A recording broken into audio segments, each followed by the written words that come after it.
views expressed on this program are those of the hosts, guests, and callers, and are not necessarily those of this station, its management, or other advertisers. You're listening to Transformation Talk Radio.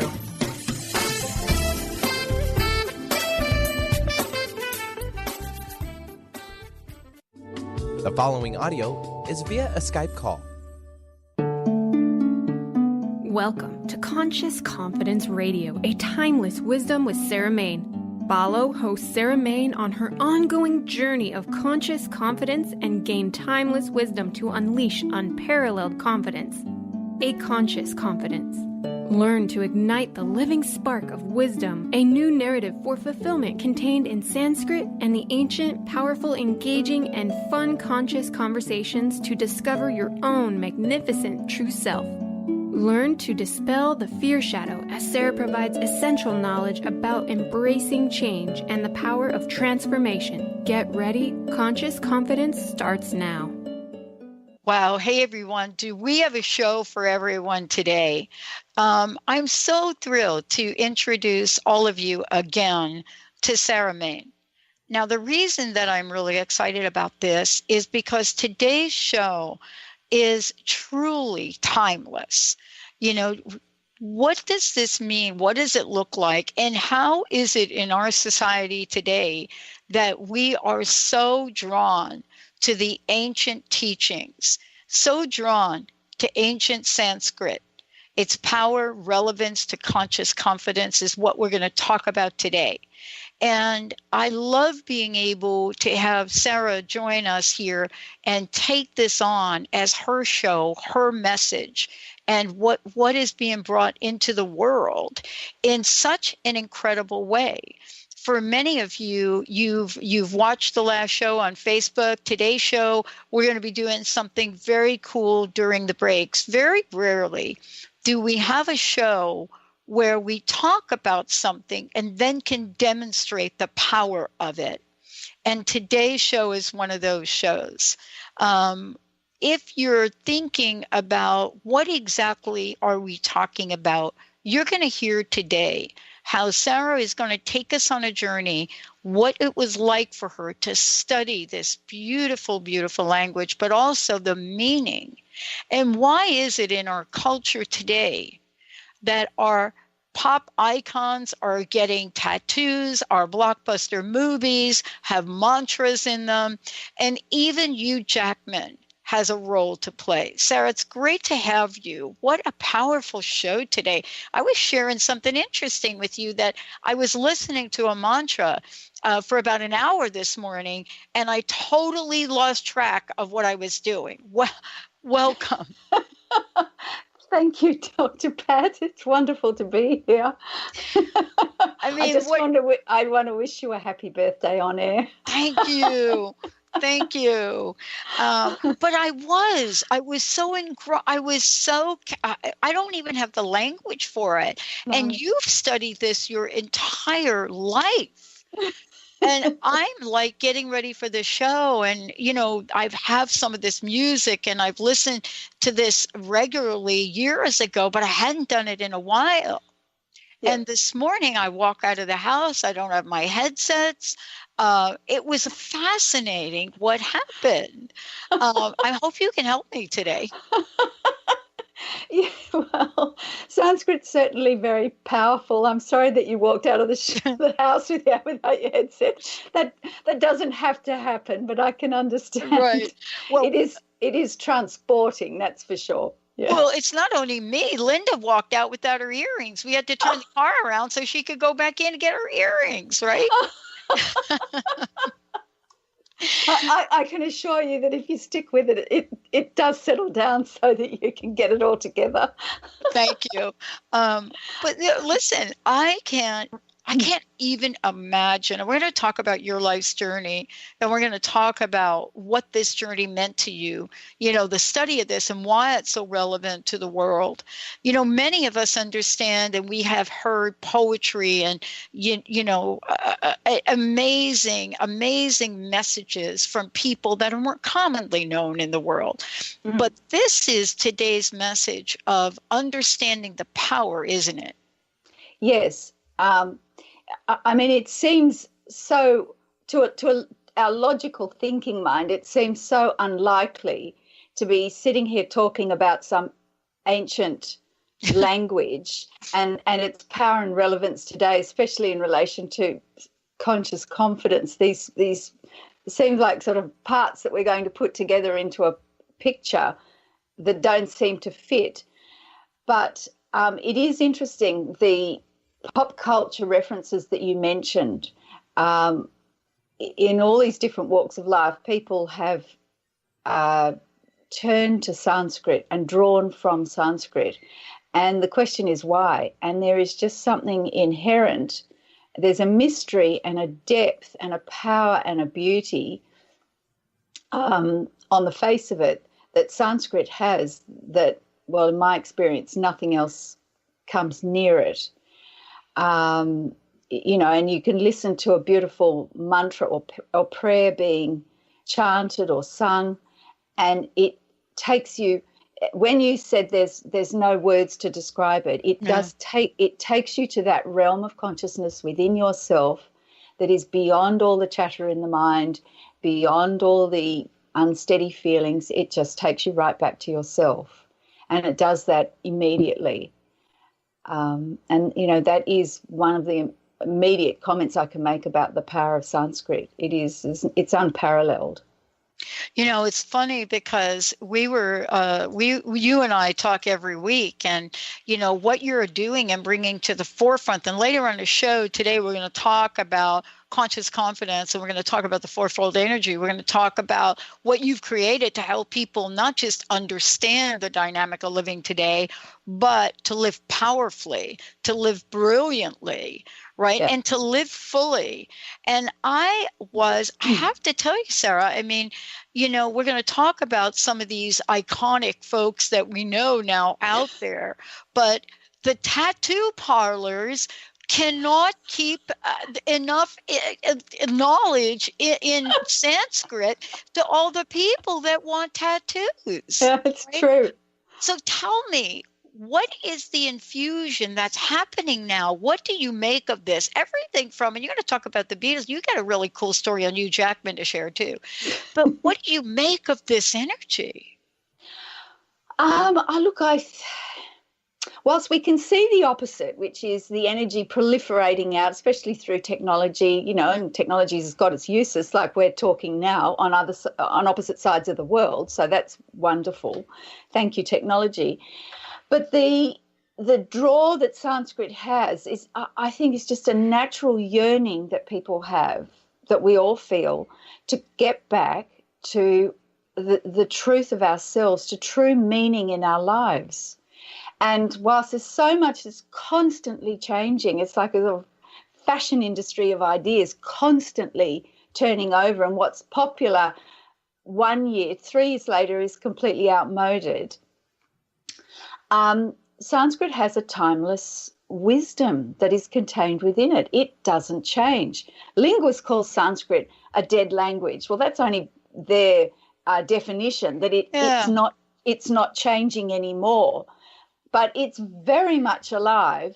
It's very potent. It's just, because it's unchanging, it means it's got all its power and meaning intact. It's not corrupted in any way. So that's why you can listen to anything in Sanskrit and connect with it fully immediately. And it has a profound transformative effect. Yeah. You know, we're talking about, and I wasn't kidding, we're talking about Beckham. You know, I was looking in getting ready, and if you're watching on Facebook Live, by the way, at Transformation Talk Radio, you're not only seeing Sarah on here, but you're probably also seeing a picture of Benny too. But what you're seeing is some of the images that we pulled together to demonstrate this. And then also during the break, we're going to be playing some music that demonstrates the beauty of the language. On Facebook Live, you're actually going to see a couple of videos that we're going to play. And we're able to do this because this is an educational segment. We're doing something that is about educating the world, about inspiring the world, that about having us, take an energy and bring that energy forth in a way that's hard to describe. But where are all the different places that you've seen it used? Now, you've been studying this from a very young age, and you must have seen the Beatles, you must have seen Beckham, you must have seen Madonna. I mean, are you thinking to yourself, do these people know what they're doing, or does it take on a life of its own? Well, a bit of both, actually. Yeah. I mean, when I was very young, and I'm talking under 10, but when I was 10 and a bit older, there wasn't so much Sanskrit around. It was very much, that's an Indian thing. But then slowly, well, you did have the Beatles in the late 60s meeting the Maharishi. That was a thing. But then this sort of rise of the tattoos is a classic example, and I think you're right. I mean, I think some tattoo artists need to actually go and study a bit of Sanskrit, because there are some famous misspellings which you don't need a lot of knowledge to see. If you Google them up, it's well, I feel sorry for them. I hope they can get that corrected. But look, every week, my husband and I were having lunch the other day, and a man came to put our plates down, and he had a tattoo on his wrist there in Sanskrit, and because I can read the text, I immediately said, "Oh, what does that say?" And we had a conversation. But they're always things of deep meaning. The tattoos, the thing that interests me is they're always things of deep meaning to someone. Either, someone they're deeply in love with and they see as their life partner, like David Beckham, or there'll be a prayer, or, I mean, this gentleman had harmlessness and fearlessness tattooed on his wrist. Yeah. And this is just a young man in Sydney waiting tables in a cafe, small cafe. Yeah, yeah. So and I think everybody can think of examples like that, where something has touched him, he wants some memory of something deep and profound, so he turns to Sanskrit and he tattoos it on his body as a sort of lasting reminder. Well, what I'm talking about in conscious confidence is deep in the heart. You don't even need it on your skin. It's deep inside you. Well, but let's talk about the idea of mindfulness and the other ways that we're demonstrating this. When we go to break, we're going to play the mantra, one of the mantras we have here, but also movies. People who hasn't seen The Matrix? Okay, anybody? I don't know. But you hear that powerful music and you don't really make the connection about what's really playing, right? You're right. But then the movie becomes a mega movie, right? So people like me think, well, yeah, you're going to play that mantra during your movie, it is going to become a mega movie. But that's just me. Yeah. Exactly. I mean, look, there's Ayurveda is growing in popularity in the Western world as a profound and powerful healing modality. And I mean, that's an ancient text and teaching about medicine and health and the body and so on and so forth. Well, there's Ayurveda already in the West. Yoga, of course. I mean, what city doesn't have multiple yoga studios with everyone practicing mindfulness, meditation, prananas, asanas, everything. And of course, well, meditation itself is everywhere. And of course, Buddhist texts and Hindu texts are in Sanskrit. When I was studying at university, there was an equal number of people who were following Buddhism, including a Buddhist monk, and he came from Sri Lanka, and he already had studied Sanskrit in Sri Lanka, all the Buddhist texts in Sri Lankan, and he came to Sydney to study all the Buddhist texts, the Sanskrit Buddhist texts through English. Wow. I mean, but there's something, isn't it fascinating, that we're learning about this timeless wisdom? Yeah, yeah. The thing is, we can say Sanskrit's ancient, but I would say it's timeless, because the messages, the teaching, the power, the energy of it is as fresh and alive today as it was presumably thousands and thousands of years ago. The message is just as relevant now as it ever was. In fact, I would say more so.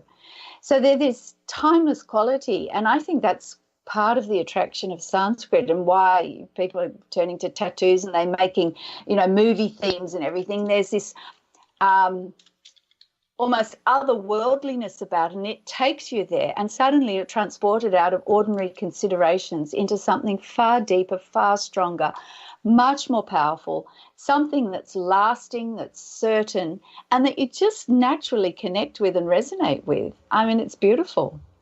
I find this, but we're going to go to break, and I know we're going to talk about your journey, and we're going to talk about, how you've come to not just learn this, but be in the energy of it. And now through conscious confidence, you're being asked to teach others. You're around the world now, and you're bringing this powerful message out. This understanding, this idea of who we are inside is almost on the verge of being lost due to our, sort of addiction to technology in the outside world and, making sure we're pleasing on the outside. But there's a power in this, and we're going to hear it during the break. During the break, we're going to play a mantra song. You're going to recognize who the folks are, but if you're on Facebook Live, you're going to see the video, so you'll know. That touches the hearts and touched the hearts, took America by storm when these two folks arrived. So let's go to break. Let's have folks listen to this, and then we'll talk a little bit about it when we come back as you take us on a journey on how this gift was given to you. Sarah Main, Conscious Confidence. Now, please watch the video on Facebook. Get quiet within and just see if what happened to me this morning happens to you. We'll be right back.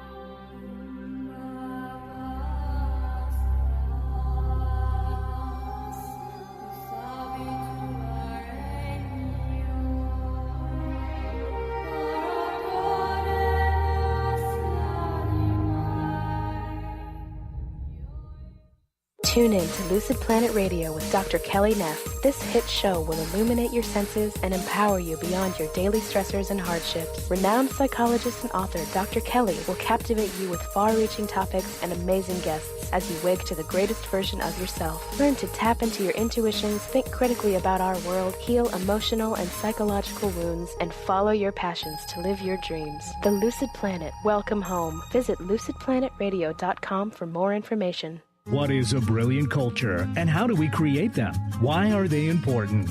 Claudette Rowley has created a breakthrough 5-step process to help you align your culture with your business strategy for exceptional results. Looking for a culture that drives organizational excellence? Listen to Cultural Brilliance Radio, the second and fourth Friday of each month at 10 a.m. Pacific and 1 p.m. Eastern on Transformation Talk Radio. To learn more or work with Claudette, visit culturalbrilliance.com.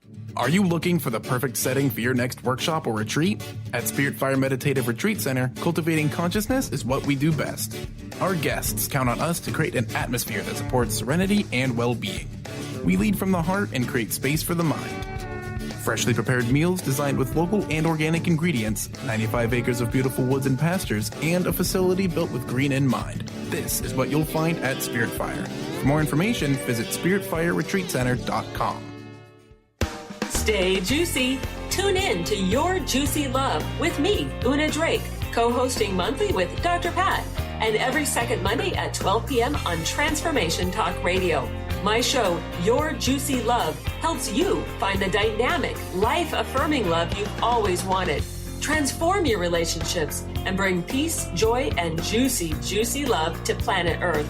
For more information, visit unadrake.com. Tune in to Mainstream Metaphysics Radio to harness your connection with the universe to effect change for optimal success and happiness. Named one of the country's top psychics, Eve now brings her insights and gifts to this weekly hit call-in show joined by visionaries, leaders, and gifted others, but mostly you. Jot it down. Thursdays, 10 a.m. Pacific, 1 p.m. Eastern on TransformationTalkRadio.com. Best-selling author, spiritual life, and business coach Joe Nunziata brings his higher energy and no-nonsense style to people who are ready to make powerful changes now. Wake up, step up, power up with a shot of Joe. Join Joe the second and fourth Wednesdays at 3 p.m. Pacific, 6 p.m. Eastern for 30 minutes of high energy, no nonsense, and powerful tools to make powerful changes. Visit joenuns.com. That's JOENUNZ.com.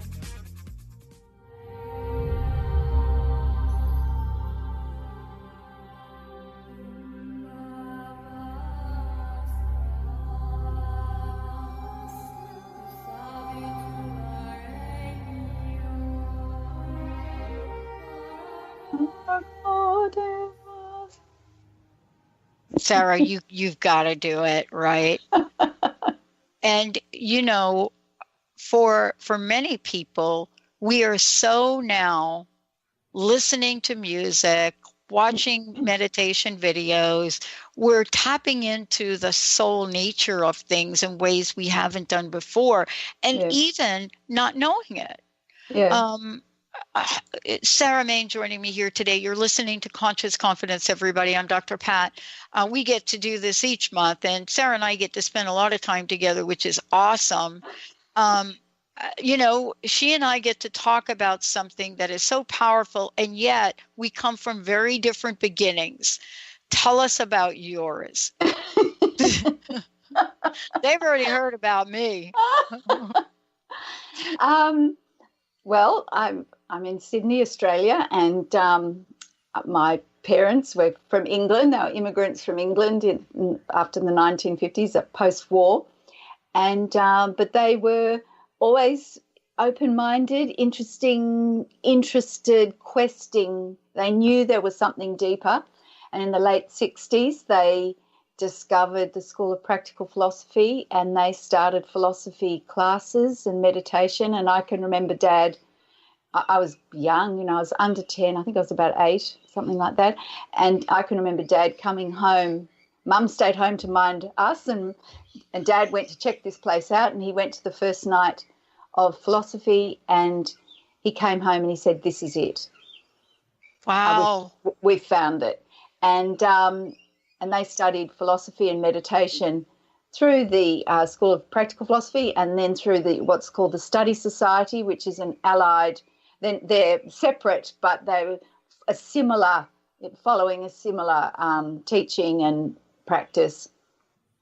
And from the age of 10, I was asked if I'd like to join the classes, and I wanted to. I was keen, and so I sat in adult philosophy classes every week.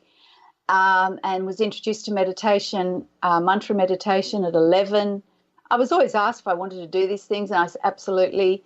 And something in me, even though I didn't always understand the adult conversation, I just loved the energy. I just connected with it. And when I started meditating, same thing. It just gave me access, or kept me connected with something deep within myself that I've never lost. And that carried me through my teenage years and so on and so forth. So, and the study in the School of Practical Philosophy included Sanskrit, because that was the source knowledge, the mother of languages. And we studied the Upanishads, Bhagavad Gita, so on and so forth. And we chanted them and we studied them. So we didn't just listen to that beautiful, profound sound. We sung it ourselves, but we also studied the meaning in the words. And this was very, very important in terms of transformation and evolution of consciousness, was actually delving deeper into the meaning, the true meaning of words, because we have the meaning of a word is what it does. And we all have different meanings for things, and that accounts for the different experiences that we have in our lives. The same circumstances, one person has one experience and another person has another experience. Now, a lot of that's to do with the meanings that we place on things, on words, on experiences. And the whole point of the study of Sanskrit was to get us back to the true meaning of things, to the depth, to something that doesn't change. And we did that, and I just loved that. I just couldn't get enough of it, to be honest with you. Yeah. Arising out of the philosophical studies was a day school called John Collett School in Sydney, and there are other day schools around the world, all from people studying philosophy and meditation. And we taught all the basic 3 R's, all the academics quite rigorously, actually. And we also introduced the children to basic mindfulness and Sanskrit. And Sanskrit is, and it still is to this day, after 35 years, it is a core subject. Everyone studies Sanskrit. And I taught Sanskrit. I was involved in the curriculum development right from the beginning. I got the course from a school in London and developed it, and I trained teachers in Sydney, and they did their own study as well. And I taught for decades, and they're still doing it to this day. Well, they're on school holidays. They're on summer holidays now, but, it's happening. And the thing is, I saw with children, the Sanskrit works on the mind of the child. It's like studying Latin, just something simple. Their mind was brighter. They were more focused. They were more steady. And, of course, there's fantastic stories and fun in Sanskrit. It's the complete package, I tell you. It's the proton pill. Yeah. Well, yeah, I got an experience of that this morning as well. And, part of this is the acknowledgement of all those that are bringing this message forward. And, one of the things I wanted to ask you about is I believe there's a hunger right now for self-realization, for a level of truth and meaning that people see polarities sometimes, or contrast sometimes, as the antithesis of bliss or joy. And it's hard to know what the light is, unless there's a little dark, at least my life's experience. But this idea of self-realization is also embedded in the teachings as well. Yes. Tell us from your perspective what that means. Well, if you study the Upanishads, it is a complete wisdom, but embedded, up close and personal and front and center is direct messages about full self-realization, which is realizing who you truly are. And it's not realizing at an intellectual level. It's realizing it to the very depth and core of your being, who you actually are. Not all the different roles that you play in a day, in a week, in your lifetime, because they change. 1 minute you're one role, and then in the next situation, the roles change. Rightly so. That's the play of life. Shakespeare said all the world's a stage. I mean, there's role play all the time. It's not the thoughts and feelings that we experience on a day-to-day basis, because they're changing all the time. This is a deep knowledge of who you are. And the way I was taught was that it's a knowledge like your own name. You don't have to go around repeating your own name to remind yourself, my name's Sarah, my name's Sarah, my name's Sarah. I don't have to do that all the time. I just know, you ask me, it's there. It's just a confidence. I just know that. Well, it's a truth about yourself that is at that level, right? It's fundamental. Yep. And the thing is, you can think you know what you are, who you are, but then who are you really? And the Upanishads and this ancient wisdom and timeless wisdom indicates that we are truly universal spiritual beings. We are manifestations of universal consciousness, limitless consciousness. Yeah. And, Sarah, we're going to talk about, Sanskrit, when we come back, as the gateway to conscious confidence, because, part of looking at this and looking at, the essence of conscious confidence and how what you're bringing to the forefront is really very unique. There is, some people say in our society, I was listening to someone this last night, talk about the degree by which people are not feeling whole And, I live in a place where the suicide rates here are one of the top in the country. And this idea of not feeling whole or not being enough, it permeates, I think, our society. Yes. So, this is part of the teaching, creating conscious confidence, to really understand the deep, deep meaning of that. When we come back, we're going to talk about Sanskrit, the gateway to conscious confidence. But let's go to break. And here's what we're going to do. For those of you out there, I want to make sure you know how to find out more about Sarah, even though you're seeing it on Facebook. For those of you that are listening, you can go to the website, sarahmain, MANE.com. And you'll find lots about conscious confidence, about Sarah, about her work, about her coaching programs. When we come back, we're going to talk about conscious confidence. And during the break, if you're on Facebook, what you're going to see is how this ancient Sanskrit showed up in one of the leading blockbuster movies a decade ago. Stay tuned. We'll be right back.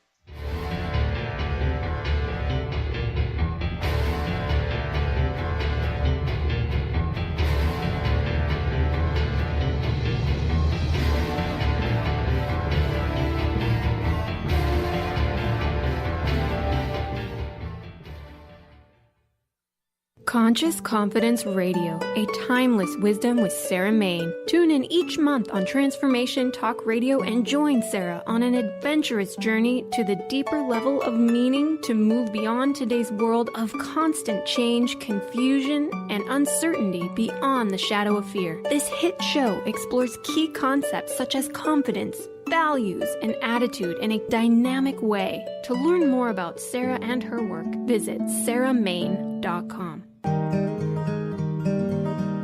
Curious about the meaning of life? Do you want to deepen your spiritual practice? The School for Esoteric Studies offers online training to spiritual seekers from all paths of life and individual coaching. Our courses synthesize Eastern and Western spiritual traditions based on meditation, study, and service applied to everyday life. The school also organizes group meditations each year to benefit humanity. Whether you're just beginning to reflect on the spiritual side of your life or are a more experienced spiritual seeker, the school warmly welcomes you to join our group. To learn more about our courses and services, please visit esotericstudies.net. That's esotericstudies.net.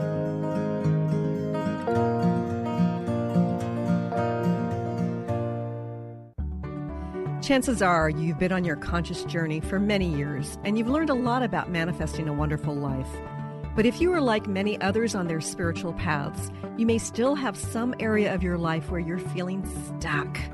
Perhaps you've read many books, attended lots of workshops, listened to many programs, and done plenty of inner work, and yet there is still something you'd like to change.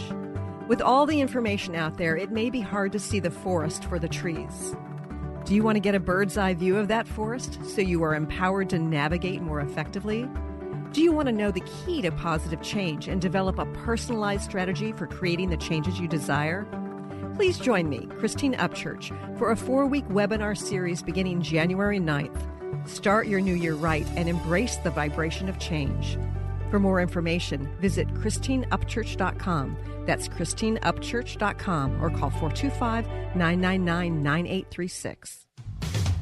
A word of caution: if you prefer the status quo and you are not interested in improving every aspect of your life, this book will trigger the shift out of you. The Truth is Funny, Shift Happens is available now. Author Colette Steffen brings the powerful knowledge and life-changing energy and empowerment from the radio airwaves to the pages of her new book. To get your copy in paperback or ebook, visit thetruthisfunny.com today.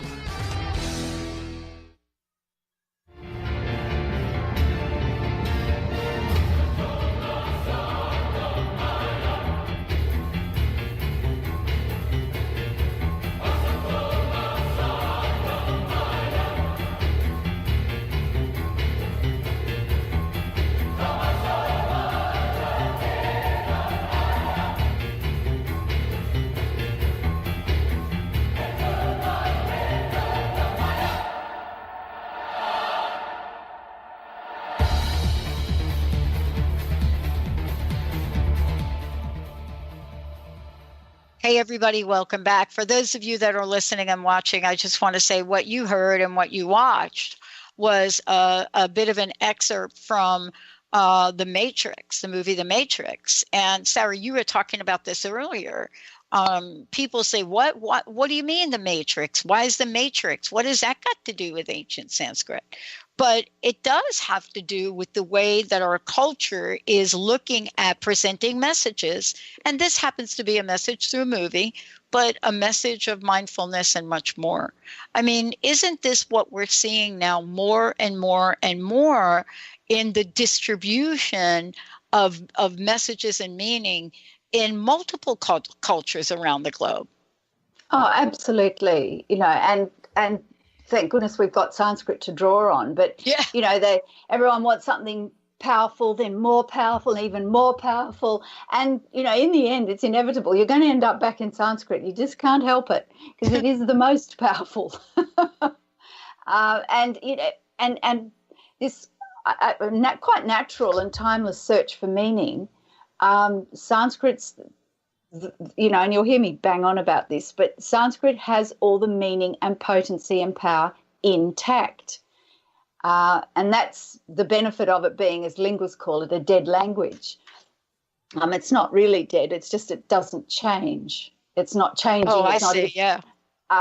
English, we've got words in our common currency in English like, twerking and texting or just technology in the last 20 years has brought all these words into common currency in English that weren't there certainly when I was growing up, and I'm sure the same for you.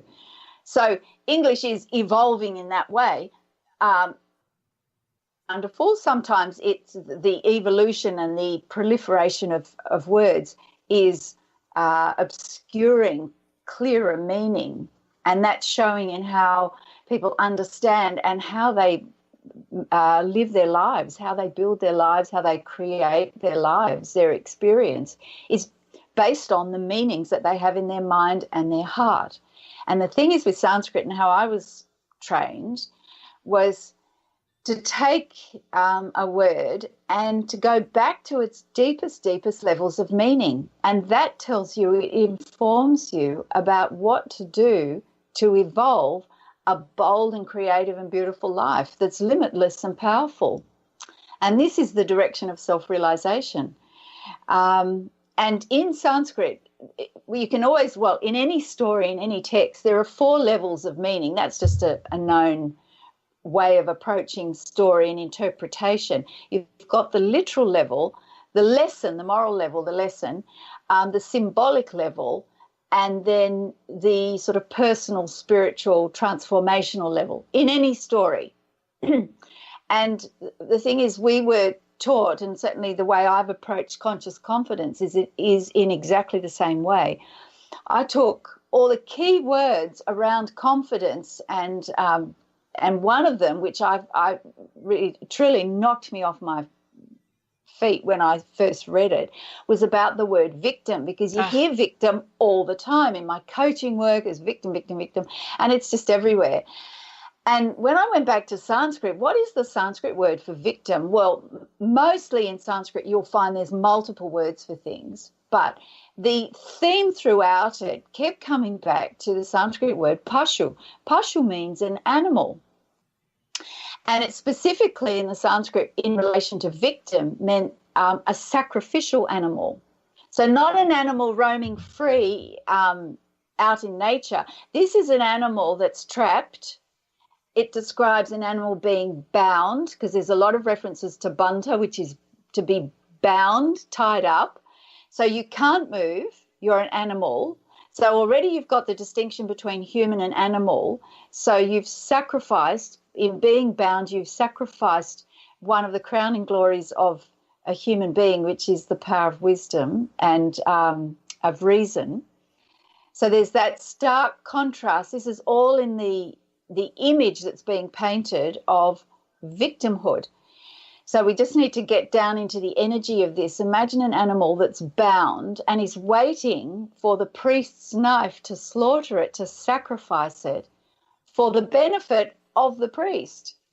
or the person creating the sacrifice. Yeah. So just take that image and then look at that, and you consider, well, what's happening when we're in victimhood? One, well, everyone knows you're completely powerless, but do we realize we are as powerless as an animal that's bound? Yeah. Ready to be sacrificed. What is that binding? And usually, in our cases, it's the whole story around the emotional setup that's keeping us bound. It could be jealousy. It could be something terrible that's happened to us. But usually that's happened in the past. Mm-hmm. And your freedom is getting past that story, because that story is the binding agent. Think of the animal being tethered and bound. And the thing is, in victimhood, nothing will change, not one thing. It is completely fixed. And you derive no benefit from giving yourself over to that binding. Yeah. Yeah. During the break, you and I were talking about Tina Turner. And I didn't know that. It wasn't until I started to bring, and we're going to listen to some of her latest music, where she is today. But if you go back and you see the biopic, if you go back and see the story of Tina Turner, everything you've just described, you can pinpoint when you look at her early life, and literally could see how she was tied or shackled, to a relationship, to an abusive one. And certainly if you follow the story through, you're going to see what her awakening was about, what her enlightenment was about. But boy, she had to be beaten, had to be abused, literally like you're describing. But to emerge quite free, different and powerful. Yeah. And she had to shift that meaning that she had in that situation, shift the meaning she had of herself, of her situation. And, that is the ultimate move from victim to victor. And that is very much covered in the Conscious Confidence course, which we can talk about later. But, to take the image, say, of that's painted in Sanskrit of this tethered animal down to the symbolic level, and then to the personal transformational level. So the Sanskrit covers all of that, and I was taught how to actually understand those levels of meaning when looking up simple words in Sanskrit, because you can take the literal level, which is what you do at university. You're translating texts, and you're looking up things in the dictionary, but then the philosophical studies was where we took it to a much, much deeper level, because the whole purpose of this was full self-realization. Yeah. And, I think what I'd like to do here for both Benny and for Carter is I'd like to skip the break so that we can continue to talk about this, because, the most significant aspect of this for people listening is the point of empowerment, how empowering this is. Yeah. We don't really make the relationship right when we talk about ancient Sanskrit, the timeless wisdom, and the level of empowerment. But clearly, when you take a Tina Turner story, and there are many, many, many, many, we're looking at how we can take the elements of what you've learned and the true meaning of this to create our lives today. See, isn't that the bridge you're building to be able to do that? Absolutely. The whole talk about victim is quite stark, and it's a good one to illustrate what I'm talking about. But, Sanskrit will give you all the knowledge you need, via Sanskrit, all the knowledge you need to be completely free and strong and powerful and live boldly and creatively and express your full potential. By getting beyond any limits. But yes, absolutely. So that is what I've done with Sanskrit and with Conscious Confidence, is go back to the true meanings, the deeper meanings, using the Sanskrit. I had all my dictionaries out. I had all my grammar books out. And I just went back. And the thing is, once I started looking, it was all there. And the brilliant thing about Sanskrit, this is how I was taught, is it describes all of this, and then it tells you what to do. And that you turn from victim to victor immediately. Once you actually start taking action within yourself, you are your victor immediately. You have broken free of the bonds of victimhood. Well, you've also created the fourfold energy of conscious confidence too. Yeah. And, that's what you're talking about. When you went back and you looked, what came forward was what we're talking about now. Tell us about the fourfold energy of conscious confidence, because this is the way that you don't just have to try to wrap your minds around it, but there's actually an idea that turns into an action that helps. And when you look at Tina Turner, and there are many, many others. There are many other stories, that we know about, and there are many that we don't know about, where people have gone through these next things we're going to talk about and created an amazing life. Yeah. Thank you. The fourfold energy, when I looked up the word confidence, I kept asking myself, what does confidence actually mean? And you go to the English, you went to the English dictionary, look it up, fine. Okay, I get that. I then looked up 74 different synonyms for confidence, English synonyms for confidence. And I'd look and I could see they grouped into sort of different energies. And fine, but what does it actually mean? What do I do to develop confidence that is lasting and certain? So that's the cue for Sanskrit. So I went straight back to my Sanskrit dictionary, English to Sanskrit. I found 12 different words for confidence, and I looked them all. I've thoroughly researched all of them. And then I noticed when I started grouping those together, because I grouped the English synonyms, the 74 English synonyms together, but then when I started looking at the Sanskrit and I sat back and I had pages and pages of notes, this took me a few days to do. And then when I sat back and looked at it, they started quite naturally grouping themselves into 4 distinct energies, 4. And I thought, wow, this is interesting. And when I started looking at what these different energies are, the lights went on. I suddenly realized, I get it. Okay. There are 4, imagine a stool with 4 legs. If you don't have one of those legs, the stool will fall over. And there's the fourfold energy. The first one is focusing. You need to actually give your attention. The second one's uniting, bringing together. If there's divisiveness within yourself, you will not find confidence. So focusing, uniting, then simplifying. It was so clear to me. You need to be able to let go of the unnecessary, that which covers and confuses.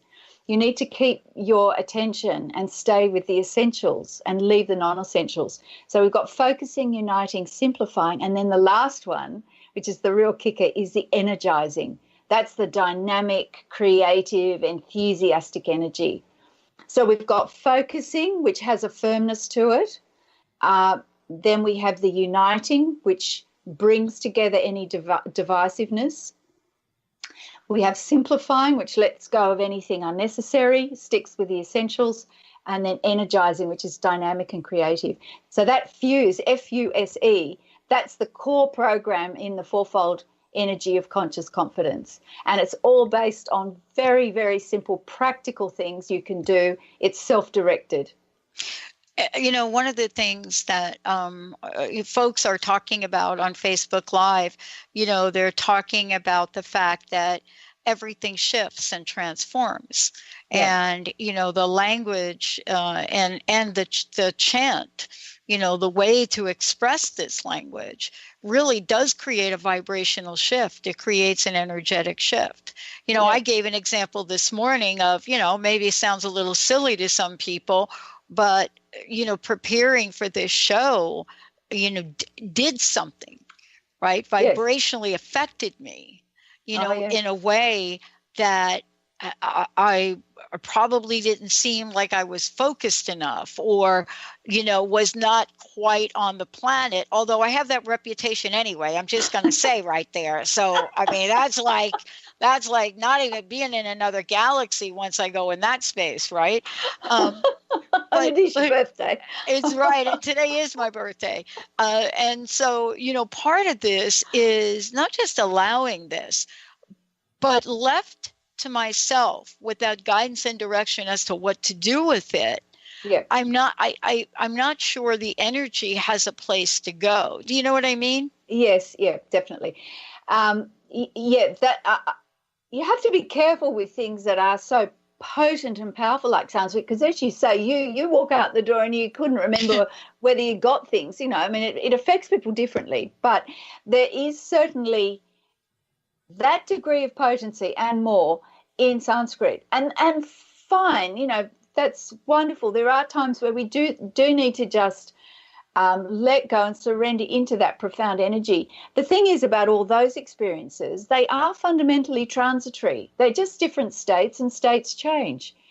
And the whole point about self-realization, the whole point of conscious confidence is to be connected to the truth of yourself that doesn't change. And then all these experiences, you can have profound experiences, wonderful, but they will shift and change. They are transitory.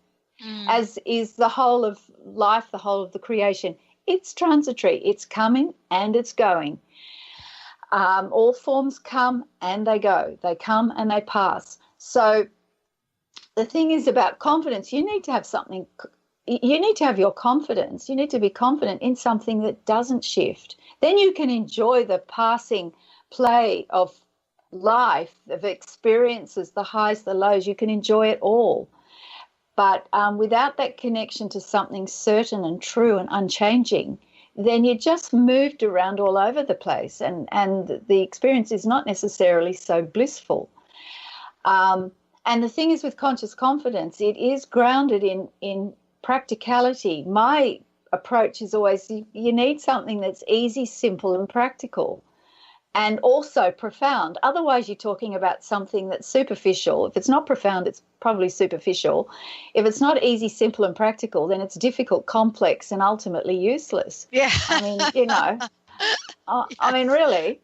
And the thing is, with one thing I learned from I'm eternally grateful to my coach training for this, was to use questions. We did this in philosophy studies, but certainly coaching was all about asking the client questions so that the answer rises from them and they maintain and keep their own power, because if someone's telling them everything all the time, ultimately that's disempowering. And so I've built the Conscious Confidence program around that. Yes, there's information I'm presenting because you need new information. But then the actual practical program, the FUSE program, FUSE, Focusing, Uniting, Simplifying, Energizing, is all based on simple practice and then lots of questions. And you can make up your own questions. There'll be other questions rising in yourself. And so it's self-directed. The knowledge comes from you. And as you're doing that, you're going deeper within yourself. And you are connected with that which doesn't change. Because there's all different types of confidence. You can be situationally confident because you've done something a lot of times, but you change the situation. Are you still confident? Exactly. Exactly. I had a perfect example of this over the weekend, but I don't want to take time, going into that, because you're going to share right now a traditional prayer. Yes. To really bring this full circle. Yes. The thing that I know, though, is, and I've learned it the hard way, is once we experience this, once we go through and experience these levels of awakening, awareness, meditation, and mindfulness, once we do that, there's no going back. No. Yeah. There's no going back. And the idea is once we experience some level of freedom from some limit, the idea is not to go back and recreate that limit. No. And you need to maintain your awareness for that and increase it so that it's evolving. Mm-hmm. Well, thank you for a great show, Sarah. Thank you for all that you do. Thank you. I'm going to sing one. It's from the Brihadaranyaka Upanishad. It's a very simple prayer. We taught this to the children and I learnt it in class as an adult. Om Asato Ma Satgamaya Tamaso Ma Jyotir Gamaya Mrityor Ma Amritam Gamaya Om Shanti Shanti Shanti. And it means lead me from the unreal to the real. Lead me from darkness to light. Lead me from death to immortality. May peace and peace and peace be everywhere. Sarah, thank you so much for today. Sarah Main, everyone. You can find out more about Conscious Confidence at sarahmain.com. Thank you so much for everything. Thank you. All right, everyone. We're going to take a short break on Transformation Talk Radio, but another hour coming up. Thank you all for tuning us in and turning us on. Thank you for listening to Conscious Confidence with Sarah Main. Join us next month on Transformation Talk Radio for more timeless wisdom with Sarah's exciting and innovative approach to living. Discover more joy, freedom, and step into your limitless potential. For more information on Sarah Main and her work, or to listen to past shows, visit sarahmain.com. The preceding audio was via a Skype call.